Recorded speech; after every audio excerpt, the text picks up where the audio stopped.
દેશ આજે આઝાદીના પર્વની ગૌરવભેર આવતીકાલે ઉજવણી કરી રહ્યો છે ત્યારે આ આઝાદી આપણને સહેલાઈથી મળી નથી। તેની પાછળ અસંખ્ય જાણીતા અને અજાણ્યા ક્રાંતિકારોનો સંઘર્ષ છે, ત્યાગ અને બલિદાન જોડાયેલું છે। 1857ના સ્વાતંત્ર્ય સંગ્રામની આવી જ એક ઐતિહાસિક સ્મૃતિ આણંદ જિલ્લાના ખાનપુર ગામ સાથે જોડાયેલી છે। અહીં આવેલો એક વિશાળ વડ આજે પણ ફાંસિયા વડ તરીકે ઓળખાય છે। સ્થાનિક લોક સ્મૃતિ મુજબ અંગ્રેજ શાસન સામે લડનારા અનેક વીર ક્રાંતિવીરોના બલિદાનની ગાથા આ સ્થળ સાથે જોડાયેલી છે।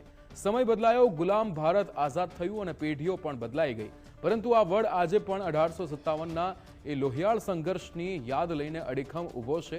આ વડ માત્ર એક વૃક્ષ નથી, તેની ડાળીઓમાં જાણે આજે પણ 1857ના સ્વાતંત્ર્ય સંગ્રામની અનેક સ્મૃતિઓ સચવાયેલી છે।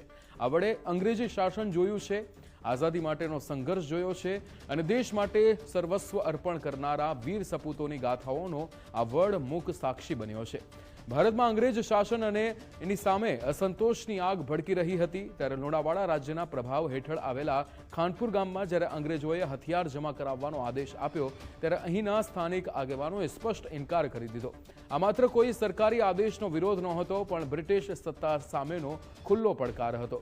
પરિસ્થિતિ વણસતા 7 ડિસેમ્બર 1857ના રોજ બ્રિટિશ અધિકારી કેપ્ટન બકલેના નેતૃત્વમાં અંગ્રેજ સેનાએ ખાનપુર પર આક્રમણ કર્યું। ગામને ઘેરી લેવામાં આવ્યું, આગ ચાંપવામાં આવી, અનેક લોકોને કેદ કરવામાં આવ્યા, પણ આ દમનથી લોકોના દિલમાં સળગી રહેલી દેશભક્તિની આગ બુઝાવી ન શકાઈ। આ વડ સાથે જોડાયેલી સ્થાનિક લોકવાયકા મુજબ અંગ્રેજ શાસન દરમિયાન ક્રાંતિવીરોને આ જ વડની ડાળીઓ પર ફાંસી આપવામાં આવતી હતી, જેથી આનું નામ ફાંસિયા વડ પડ્યું। 1857ની વાત એટલે સામાન્ય રીતે મેરઠ, દિલ્હી કે ઝાંસી યાદ આવે, પરંતુ ગુજરાત પણ આ સંઘર્ષથી અસ્પર્શિત નહોતું। ત્યારે ખાનપુરની આ ઘટના સાબિત કરે છે કે સ્વતંત્રતાની આ લડત કોઈ એક રાજ્યની નહીં, પણ ભારતના સામાન્ય માણસની લડત હતી। આજે જ્યારે આપણે ખુલ્લા શ્વાસો સ્વતંત્ર ભારતમાં લઈ રહ્યા છીએ ત્યારે ખાનપુરનો આ ફાંસિયા વડ આપણને યાદ અપાવે છે કે આપણી આઝાદી પાછળ કેટલા મોટા બલિદાનો રહેલા છે।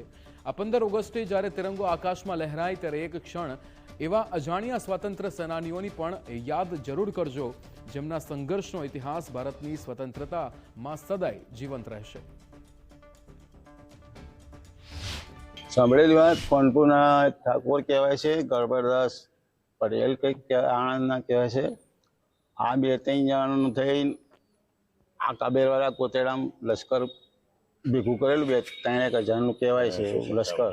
1857માં લશ્કર ભેગું કરેલું અને એ લોકો અંગ્રેજ સામે બળવો કરવા માટે પ્રયત્નો કરેલા, પણ આ લોકો પકડાઈ ગયા એટલે 200-300 માણસને અહીં ફાંસી અપાયેલી એવું કહેવાય છે।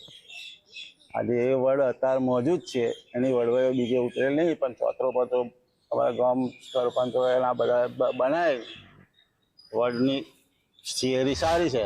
ખાનપુર ખાતે આવેલો આ જે ફાંસિયો વડ છે ત્યાં અત્યારે જે પ્રમાણે ગ્રામજનો એક લાગણી વ્યક્ત કરી રહ્યા છે કે આ સ્થળનો ઇતિહાસનો સંગ્રહ કરવામાં આવે, સાથે જ જે ક્ષણ જે પ્રમાણે વાત કરવામાં આવે તો 169 વર્ષ પહેલા જે ક્રાંતિકારી વીર જવાનોએ અહીંયા પોતાની શહીદી વહોરી હતી ને અંગ્રેજો સામેની જે લડાઈ હતી તેમાં પોતાના જીવની પરવા કર્યા સિવાય દેશને આઝાદ કરવા માટેની જે મુહિમ છે તેમાં જે તેઓ સહભાગી થયા હતા તે મુહિમને યાદ કરીને તેમને આજે શ્રદ્ધાંજલિ આપવામાં આવી રહી છે। યશદીપ ગઢવી, ગુજરાત ફર્સ્ટ, આણંદ।